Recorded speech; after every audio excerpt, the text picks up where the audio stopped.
Election এটা হলো লাউ কদুর ইলেকশন। লাউ হলো বিএনপি, কদু হলো জামাত। তারা 4 দলীয় জোটে লাউ কদু একসাথেই ছিল, জুলে অম্বল ছিল। লাউ তরকারি খারাপ না, কিন্তু আপনারা যে লাউ কদু ইলেকশন করতে যাচ্ছেন, সে লাউ কদু ইলেকশনের আগে অনেকগুলো প্রসেস আপনাদের লাগবে। এই জন্য হলো আমরা বাংলাদেশে কোনো এই লাউ বিএনপি আর কদু এই জামাত এই দুইটা কোন ইলেকশন দেখতে চাচ্ছি না। এটা হলো নিজেদের মধ্যে একটা আন্ডারস্ট্যান্ডিং করে একই জোটে ছিল, এখন এসে একটু ভং ধরেছে যে আমরা বিরোধী, তোমরা সরকারে। এই ধরনের জিনিসগুলো বাংলাদেশের সামনে আরো বেশি স্পষ্টত হবে। আর একটি দল তো তাদের হলো এক পা দিয়ে রেখেছে ইন্ডিয়ার মধ্যে, আরেকটি দল দিয়ে রেখেছে এক পা পাকিস্তানের মধ্যে। এই জন্য ছাত্রদের মধ্যে বা বাংলাদেশের জনগণের মধ্যে নতুন করে স্লোগান তৈরি করতে হয়, যেটা হলো অনেক দলেই আপনাদের সামনে স্লোগানগুলো নিয়ে এসেছে। আমরা দিল্লিও চাই না, আমরা পিন্ডিও চাই না, আমরা আসলে ঢাকাকে চাই। আর নতুন শক্তি যারাই আসতে চায় বাংলাদেশে তাদের জায়গা হবে না, কারণ বাংলাদেশের যে তরুণ প্রজন্ম 18 কোটি জনতা রয়েছে, আমরা 47-এ লড়াই করে ফেলছি, 71-এ লড়াই করছি, 24-এ করছি, 90-তেও করছি। তো তার কয়টা লড়াই করব? আপনারা কি আমাদের রক্ত চান শুধু? এই জন্য হলো আপনাদের সামনে এখনো সুযোগ আছে। এই যে অপরচুনিটিটা এসেছে, রক্তপাত বন্ধ করুন, কারণ আগামীতে রক্তপাত হলে আপনার সন্তানেরও রক্ত ঝরবে, আপনার যে বাচ্চা রয়েছে তারও রক্ত ঝরবে। সে যদি বাংলাদেশে থাকে, অনেক রাজনীতিবিদ তাদের বাচ্চাদেরকে বাইরে পাঠিয়ে দিয়েছে, যারা সেলিব্রিটি রয়েছে তাদের বাচ্চাদেরকে বাইরে পাঠিয়ে দেয়। বা কনসেনসাস কমিশন যে রিপোর্টটা জমা দিয়েছে, এটা বাংলাদেশের কোনো রাজনৈতিক দলের অবদান নয়, এটা হলো আপনাদের অবদান এবং বাংলাদেশের আজীবন স্বর্ণাক্ষরে লেখা আপনাদের রক্তের দাগগুলো লেখা থাকবে। এবং আপনাদেরকে আমরা এই প্রোগ্রাম থেকে অসংখ্য ধন্যবাদ জানাচ্ছি পুরো বাংলাদেশে যারা শহীদ হয়েছেন, আহত হয়েছেন তাদের ফ্যামিলিকে। আর এখানে অনেক রাজনৈতিক ব্যক্তিবর্গ এবং বাংলাদেশের আইন অঙ্গনের অনেক এক্সপার্ট উপস্থিত হয়েছেন। আপনাদেরকে অসংখ্য ধন্যবাদ যে আপনারা বিভিন্ন সময় বাংলাদেশের যারা আহত আছে, শহীদ হয়েছে, এত বড় একটা সুযোগ এসেছে, সেই সুযোগটা কাজে লাগানোর জন্য আপনারা পেশার বাইরে গিয়েও দিনরাত পরিশ্রম করে যাচ্ছেন। এবং সাংবাদিক ভাইয়েরা আপনারা উপস্থিত হয়েছেন, আপনাদেরকেও ধন্যবাদ, কারণ বাংলাদেশের এই সময়ে সংস্কার বিচার এই বিষয়ে আপনারা অনেক বেশি সিরিয়াস হয়েছেন এবং প্রতিনিয়ত যারা এই বিষয়ে বাংলাদেশে বহুকাল কথা বলতেছে তাদের ভয়েসগুলো জনমানুষের কাছে আপনারা পৌঁছে দিচ্ছেন। এই জন্য অনেক হাউস আপনাদেরকে প্রতিবন্ধকতা করা সত্ত্বেও আপনারা যে বাংলাদেশের পক্ষে এই ধরনের সার্ভিস দিয়ে যাচ্ছেন, আপনাদের ইতিহাসে, স্বর্ণাক্ষরের ইতিহাসে আপনাদের নামগুলো লেখা থাকবে। সংক্ষিপ্ত ভাষায় কিছু কথা বলবো, সেটা হলো আমাদের এনসিপির প্রতি একটা অভিযোগ ছিল যে কেন আমরা স্বাক্ষর করি নাই। আমরা যদি স্বাক্ষর করতাম হয়তো আজকে এই পরিস্থিতি আমরা আসতে পারতাম না। তো আমরা আগে এটা বুঝেছিলাম, আমাদের সামনে অনেক রিস্ক ছিল যে আমরা কি জাসদের মতন হারিয়ে যাব কিনা সাইন না করে, অথবা আমরা যদি সাইন না করি পলিটিক্যাল অঙ্গন থেকে হারিয়ে যাব কিনা, এটার একটা আশঙ্কা আমাদের মধ্যেও ছিল। অনেক রাজনৈতিক ব্যক্তিবর্গ এই তর্কগুলো তুলেছিল, কিন্তু তখন আমরা মোরাল গ্রাউন্ড থেকে একটা পজিশন নেই যে এই মুহূর্তে আমাদের আহত শহীদদের এবং বাংলাদেশের জনগণের পক্ষে দাঁড়াতে হবে। এবং আমরা সকল রিস্ক থাকা সত্ত্বেও এই ধরনের একটি বোল্ড স্টেটমেন্ট নিতে বাধ্য হই। ইনশাআল্লাহ আপনাদের দোয়ায় আজকে একটা আমাদের রেজাল্ট এসেছে, এই জন্য আমরা ঐক্যমত কমিশনকে ধন্যবাদ জানাচ্ছি। যদিও এখানে অনেকগুলো প্রসেসে ভুলভ্রান্তি রয়েছে, এটা কিভাবে বাস্তবায়ন প্রক্রিয়াটা আরো সম্পূর্ণভাবে নিয়ে আসা যাবে, তবে সেগুলো রাজনৈতিক দল এবং যারা এক্সপার্ট রয়েছেন তারা বসে একটা সমাধানে পৌঁছাবেন বলে আমরা বিশ্বাস রাখি। কারণ পুরো বাংলাদেশ সকল রাজনৈতিক দল এবং যারা এই বিষয়ে অভিজ্ঞ রয়েছেন তাদের কাছে দাবি জানিয়েছে। সো রাজনৈতিক দলের যারা লিডারশিপ রয়েছেন, এক্সপার্ট যারা রয়েছেন, তাদের জনগণের বাইরে যাওয়ার কোনো সুযোগ নাই। যেহেতু জনগণ তাদের প্রতি এই ধরনের দাবি চ্যালেঞ্জ ছুড়ে দিয়েছে, ফলত তাদেরকে জনগণের এই জায়গাতে জনগণের যে দাবি সেটা তাদেরকে ফিল আপ করতেই হবে। বাংলাদেশে দীর্ঘদিন একটা অভিযোগ এনসিপির প্রতি, এনসিপি কি জুলাই বিক্রি করে দিল নাকি? আমরা জুলাই বিক্রি করতে আসি নাই, আমরা জুলাইকে তার রাইটটাকে রাখার জন্য আপ্রাণ প্রচেষ্টা চালিয়ে যাচ্ছি। রাজনৈতিক দলগুলোর মধ্যে আমরা একটি তেলের ট্যাঙ্কার হিসাবে কাজ করে থাকি। আপনি জামায়াত বলেন, বিএনপি বলেন, আপনারা গত 15 বছর 53 বছরে বড় বড় জাহাজ বানিয়েছেন, কিন্তু আপনাদের এই জাহাজে তেল নাই।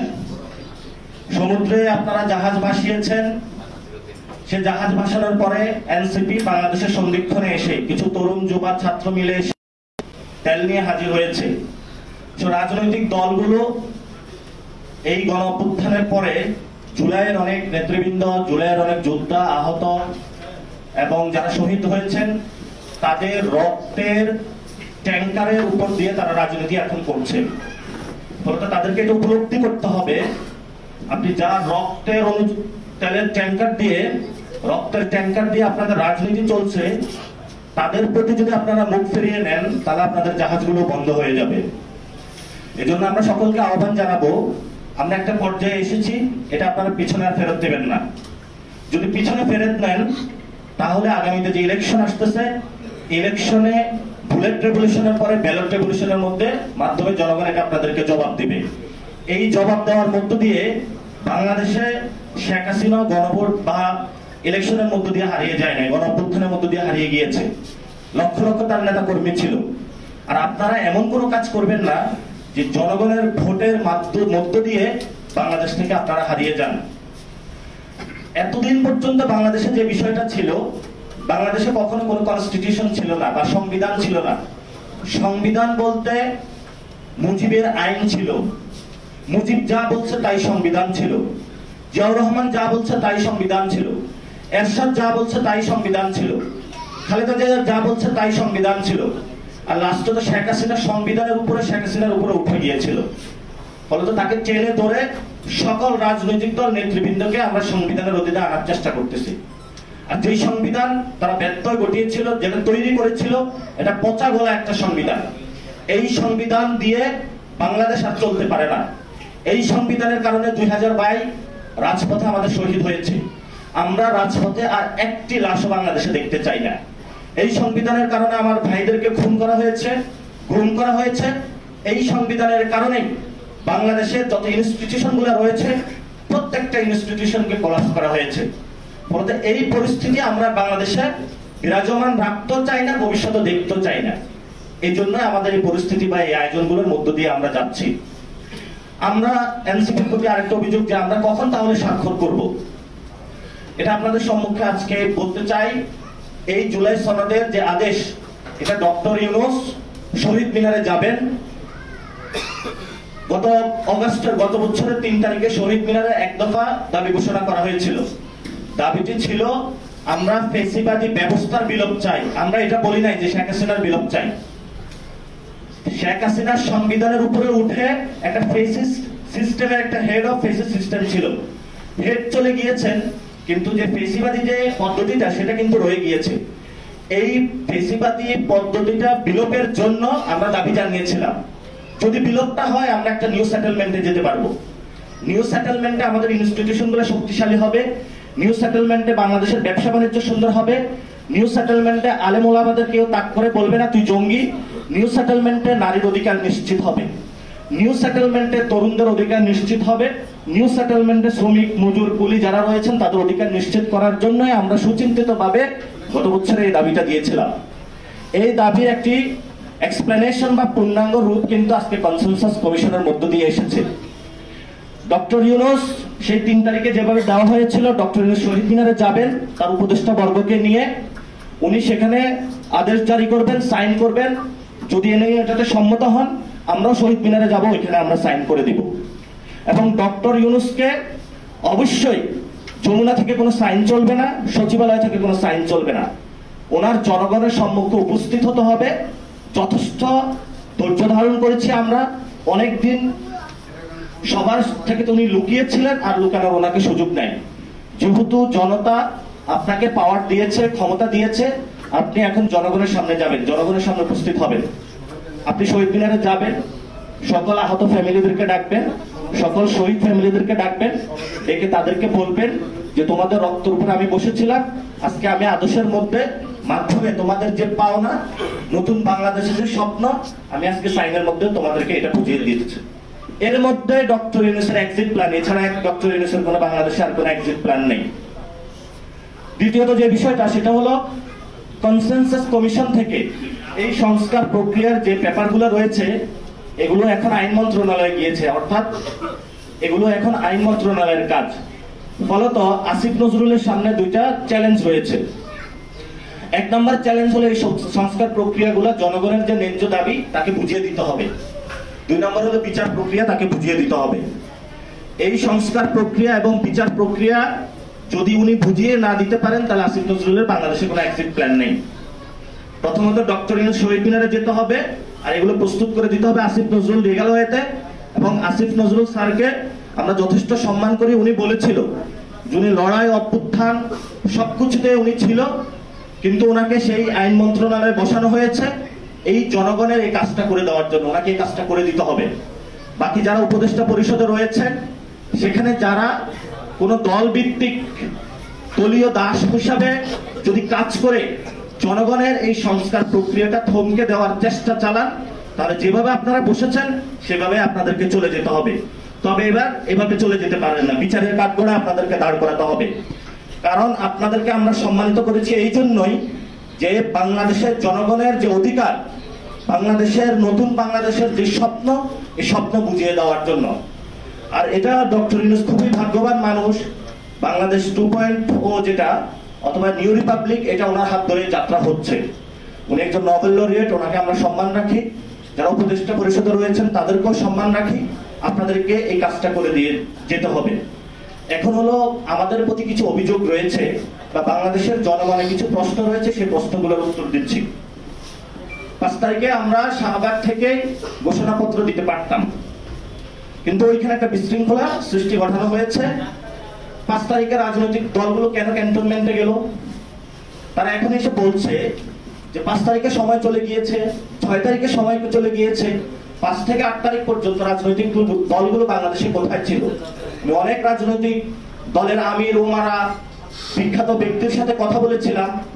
ওনারা বলল যে আমাদেরকে ক্যান্টনমেন্টে নিয়ে যাওয়া হয়েছে ফোন দিয়ে, আমরাও কিছু বুঝতে পারতেছিলাম না বাংলাদেশে কি হচ্ছে। তাহলে ভাই আপনি রাজনীতিটা করলেন কেন? জনগণের এই ইমার্জেন্সি সিচুয়েশন আপনি কোনো রেসপন্স করতে পারেন নাই। আপনি কেন ক্যান্টনমেন্টে গিয়েছেন?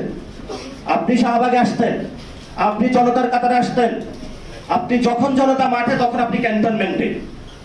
তো ক্যান্টনমেন্টে আপনি হাজিরা দিতে হয়েছে কারণ গত 15 বছরে আপনি ক্যান্টনমেন্টের পিছনে দরজা দিয়ে হাজিরা দিয়েছেন।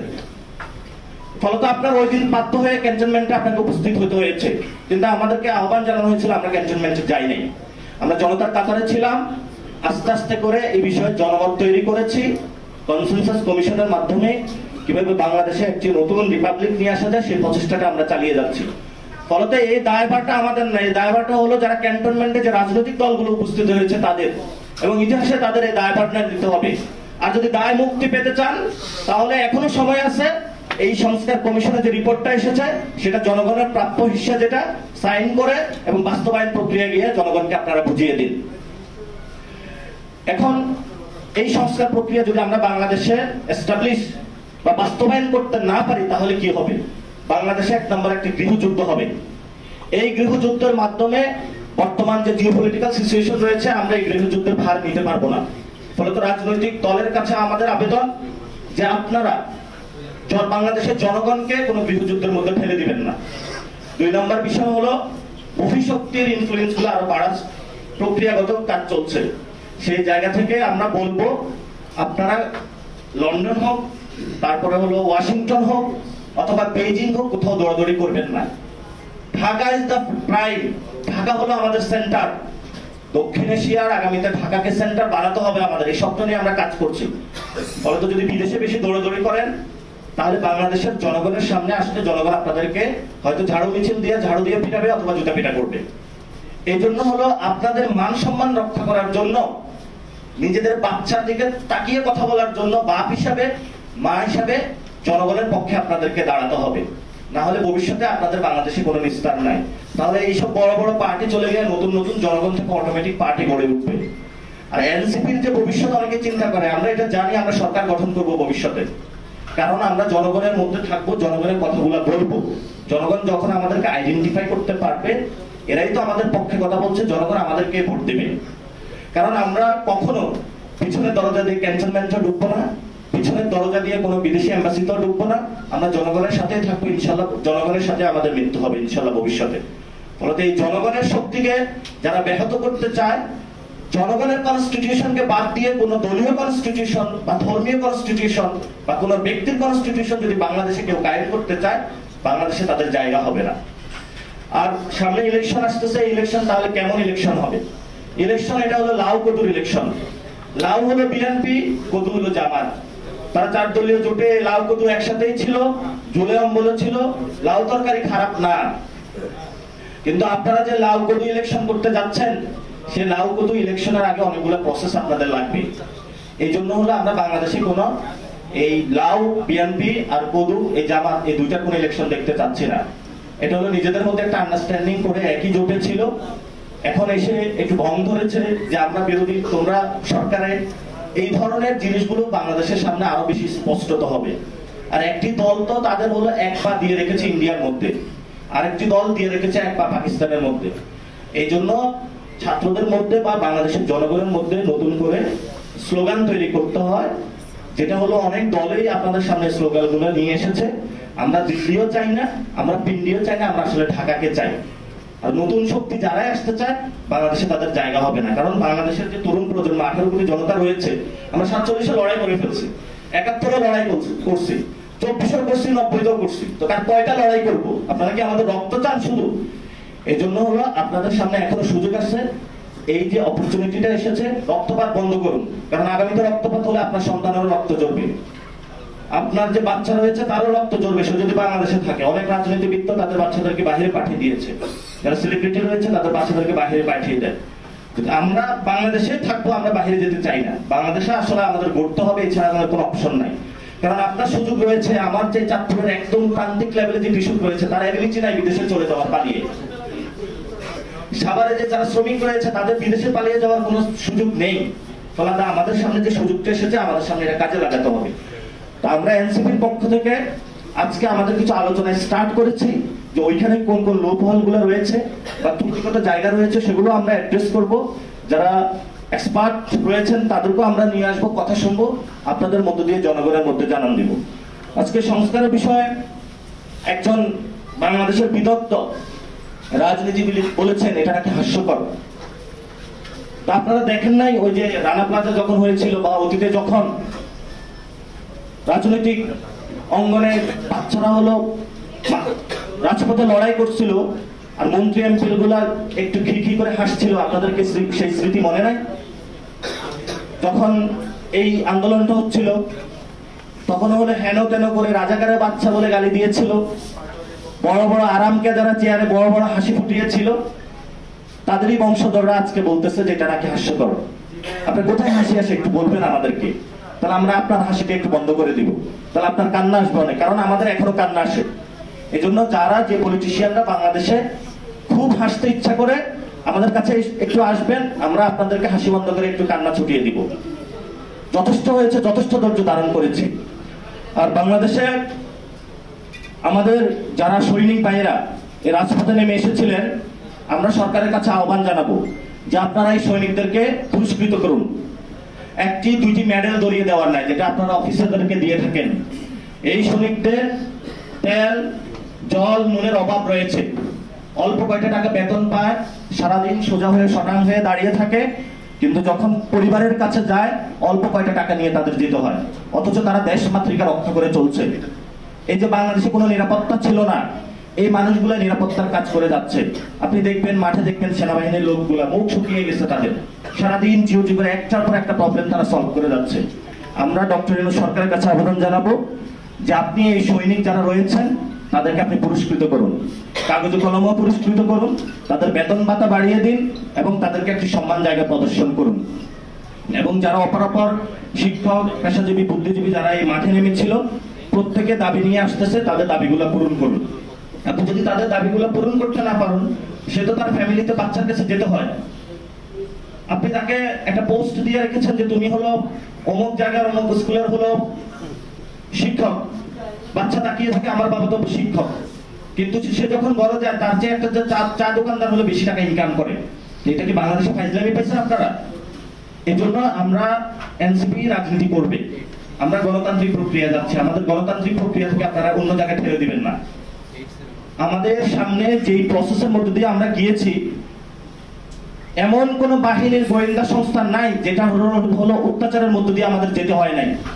বাংলাদেশের একদম প্রেসিডেন্ট হাউস থেকে একদম মাঠ লেভেলের সব জায়গা পর্যন্ত আমাদের দেখা হয়ে গিয়েছে।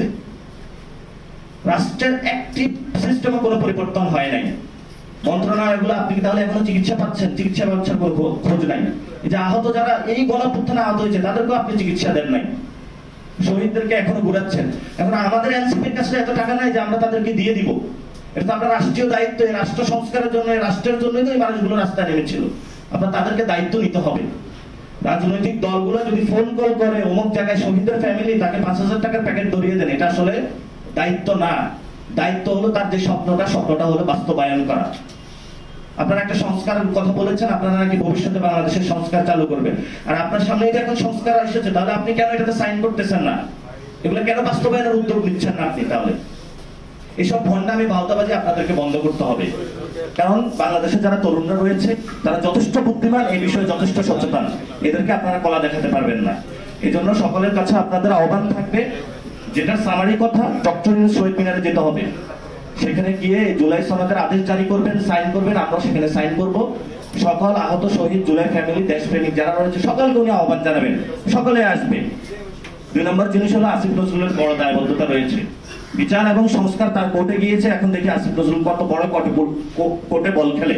উনি তো প্রধান উপদেষ্টা হতে চেয়েছিলেন, এখন দেখি উনি আসলে বাংলাদেশের মানুষের কতটুকু প্রয়োজনটা উনি পূরণ করে দিতে পারেন। আর অন্যান্য উপদেষ্টারাও যেতে হবে, ডক্টর ইউনূসকে শক্ত হাতে এই মাঝি হতে হবে, এই তরিপ নিতে হবে। এবং ভবিষ্যতে আমাদের যারা আর্মির সৈনিক ভাইরা রয়েছেন, তারা গণঅভ্যুত্থানে এসেছিলেন, তাদেরকে পুরস্কৃত করতে হবে। আহত শহীদ ফ্যামিলি যারা রয়েছেন তাদের নিরাপত্তার দায়িত্ব নিতে হবে। এবং বাংলাদেশের ব্যবসায়ী যারা রয়েছেন তারা খুব বেকায়দা রয়েছেন। নতুন বাংলাদেশের অর্থনৈতিক পুনর্গঠনে এই বাংলাদেশের কনসেনসাস কমিশনের মধ্য দিয়ে যে একটি প্রক্রিয়াগত জায়গা আমরা এসেছি, এটা বাস্তবায়নের আইনি ভিত্তি নিয়ে নতুন বাংলাদেশের স্টার্ট করে দিন। বাংলাদেশের মানুষকে শান্তি দিন, সেই শান্তির আহ্বান জানিয়ে আমি আমার কথা শেষ করছি। ধন্যবাদ।